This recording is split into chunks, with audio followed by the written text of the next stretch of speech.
মোৰ ৰাশিটো হৈছে মেঘ ৰাশি আৰু মোৰ মেঘ ৰাশিৰ বিষয়ে বাইদেউ অকণমান ক'ব। মেঘ ৰাশিটো আমাৰ কালপুৰুষৰ মানে প্ৰথম ৰাশি হয় আৰু তাৰে ভিতৰত হৈছে মেঘ ৰাশি হ'লে অপূৰ্ব নাম আৰু অপূৰ্ব হ'লে আমাৰ নক্ষত্ৰৰ ভিতৰতো আমাৰ প্ৰথম হ'ব সেইটো কৃত্তিকা নক্ষত্ৰ হ'ব। গতিকে আপুনি মেঘ ৰাশি হিচাপে মেঘ ৰাশিৰ যিজন মানে আমাৰ মানে হেৰি ৰাশি দেৱতা থাকে তেওঁ হৈছে মংগল আৰু নক্ষত্ৰ হিচাপে কৃত্তিকা নক্ষত্ৰৰ অধিপতিজন হৈছে হেৰি ৰবি হয়। গতিকে আপোনাৰ মংগল আৰু ৰবিৰ লগত কানেকশ্যন আছে। বিশেষকৈ ৰবি হ'লে আপুনিতো জানেই লিডাৰশ্বিপ আপুনি আজি এইটো কাম হেড অফ দ্য ডিপাৰ্টমেণ্ট বুলি ক'ব লাগে। আজি আপুনি এইটো কাম কৰি আছে যিটো আপুনি আপোনাৰ এইটো হয় কাৰণ আপুনি এতিয়া ইমান ধুনীয়াকৈ আপোনাৰ এই চেনেলটো মানে আপুনি অকলে কৰি আছে। আপুনি অকলে কৰিলে ভাল হ'ব। তেনেকুৱা ধৰণৰ লিডাৰশ্বিপ আপুনি যিটো কাম কৰিব সেইটো তাৰমানে আপুনি কাৰো তলত নহয়। আমি যেনেকৈ আপোনাৰ ওচৰলৈকে কিমান ৰাইজসকল আহিছে তেনেকুৱা ধৰণৰ আপোনাৰ পৰা ইয়াৰ পৰা শিকিছে যিটো তেওঁলোকে নাজানে তেনেকুৱা ধৰণৰ মানে লিডাৰশ্বিপ তেনেকুৱা ধৰণৰ মানে আপোনাৰ কাৰণে ভাল আৰু আপোনাৰ আপুনি যিটো কাম কৰি আছে আপোনাৰ ৰাতি হিচাপে একদম মানে মই মানুহৰ আণ্ডাৰত কাম কৰিব নোখোজো মই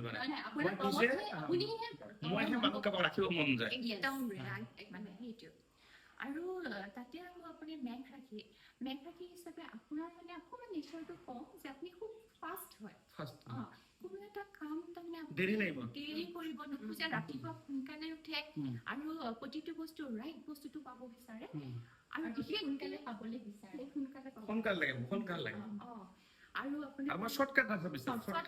ৰাস্তাটো বিচাৰে আৰু আপুনি যেনেকুৱা আপুনি এতিয়া দোকানলৈকে গ'ল আপুনি দাম দৰটো কিমান হ'ল সুধিলে কিন্তু আপুনি কেতিয়াও মানে সেইটো যে মোক কম কিমান দাম কি যিটো হয় সেইটোকে লৈ গুচি আহে দেৰি নাই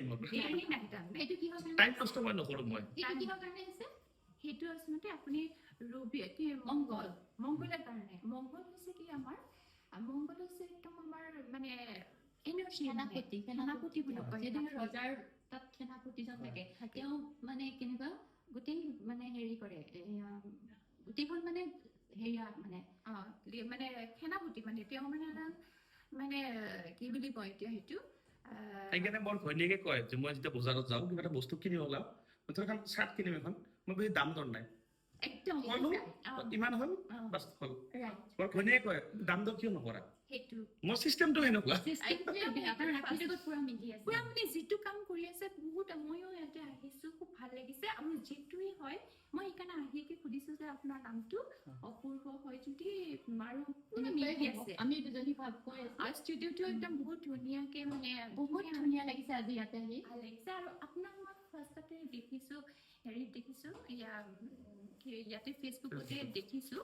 মানে দেখি মানে ইমান ইন'চেণ্ট আৰু আপুনি ইমান ধুনীয়াকৈ বুজায় যিজনে নেজানে কথা একো নেজানে তেওঁকো আপুনি ইমান সহজ সৰলকৈ বুজায় সেইটো মানে মোৰ অন্তৰত লাগি গৈছে আৰু আমি দুজনী কৈছে যে এওঁক আমি লগ ধৰিমেই আৰু আমিও যিখিনি নেজানো সেইখিনি নিশ্চয় আমি তেওঁৰ পৰা আমি মানে শিকি ল'ম আৰু বহুত ভাল লাগিল লগ পাই বাইদেউহঁতক আৰু বাইদেউ আপোনাৰ ঘৰ ক'ত আছিল আমাৰ জুৰোড হয় জুৰোডৰ জুৰোডেই হ'ব আৰু মানে বাইদেউ প্ৰথম জুৰুৱা কিন্তু আৰু আপুনি ডাঙৰ নামটো কি আছিল আপোনাৰ সংগীতা দাস আৰু আপোনাৰ বিউটি আৰু লগত তাৰ মা আহিছে এইফালে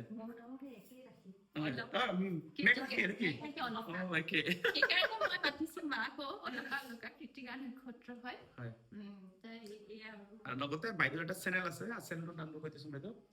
মোৰ চেনেলটো মানে বিউটি দাস আছে গতিকে যিসকলে চেনেলটো ফ'ল' কৰা নাই ফ'ল' কৰিব মই এইটো ভিডিঅ' কলাবৰেট কৰি দিম বাইদেউৰ লগত একেলগে আপোনালোকে চাব বাইদেউৰ প্ৰফাইলত আৰু এইবিলাকে মানে এই যেনেকৈ মোৰ বিষয়ে কল বাইদেউ এনেকুৱা ধৰণৰ মানে ভিডিঅ' ৰেগুলাৰ বনাব আপুনি আজিৰ পৰা আগত যেনেকৈ দিছিল এতিয়া আপুনি মই যেনেকৈ কোৱা এনেকৈ কাম কৰিব আৰু ভাল লাগিল লগ পাই ভালদৰে কৰি যাওক আৰু ভিডিঅ'টো ভাল লাগিলে সকলোৱে শ্বেয়াৰ কৰিব